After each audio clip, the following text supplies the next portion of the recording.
Welcome to qnawire. Here, we have to find the mass of a star that two separate planets are orbiting around, given that we know both their speeds and one of their periods. The first part of the problem asks us to find the star's mass. And the first thing that we want to do is look at all our givens and make sure that they're in quantities that we can use.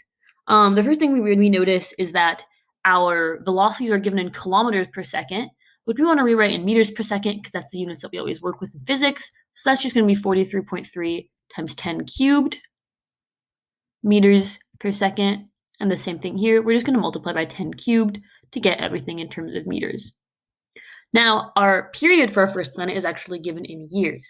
But you can Google it and just double check. There's 3.154 times 10 to the 7th seconds in a year. So we will end up just multiplying those quantities to get our period in seconds when we end up plugging it in. All right. So as in all planets where we have, or as in all problems where we have something orbiting another object, we know that our gravitational force is responsible for our centripetal force. The gravitational attraction is what causes the object to move around the other object in a circular motion. That means that mv squared over r must be equal to m1, which is going to be the mass of our satellite, capital M, which I'm going to use to be the mass of our planet, times the gravitational constant all over r squared. Now from here, what we want to do is solve for capital M, the mass of our planet.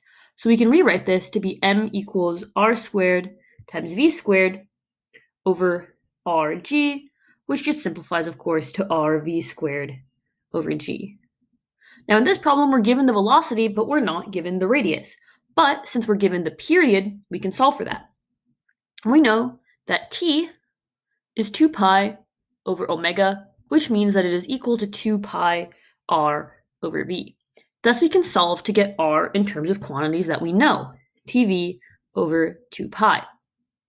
So now we have that m is equal to t v cubed over 2 pi g. In order to solve for m, all we have to do is plug in. We know our velocity, so we get 43.3 times 10 cubed meters per second, and that is all cubed as well, multiplied by our period, 7.60 times 3.15 times 10 to the 7th, and that's going to be in seconds, and then all over 2 times pi times the gravitational constant, which is 6.74 times 10 to the negative 11 newtons meters squared over kilograms squared. When we do all that math out by plugging it into our calculator, we get that our answer is 4.56 times 10 to the 31 kilograms, and we do in fact find that our units turn out to be kilograms, so that all works out and makes sense.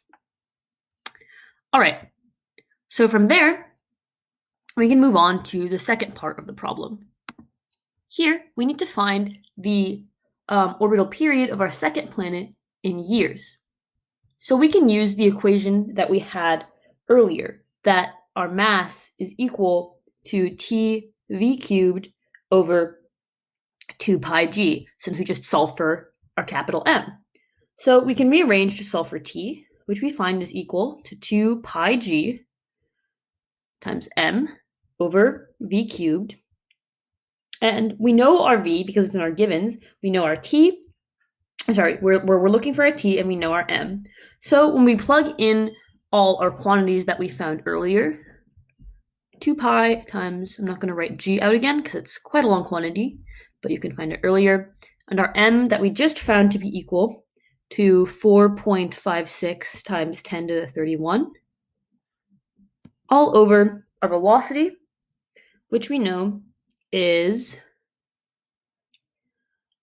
let's double check at the beginning of the problem, 58.6 times 10 cubed meters per second, and that's all cubed as well.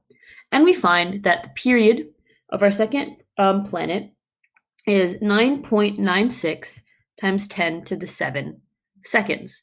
Now the problem asks for this quantity in years, So we're going to divide by the number of seconds in a year, which I wrote down earlier. It's 3.15 times 10 to the 7. And that turns out to be a period of 3.07 years, which is our final solution for part B.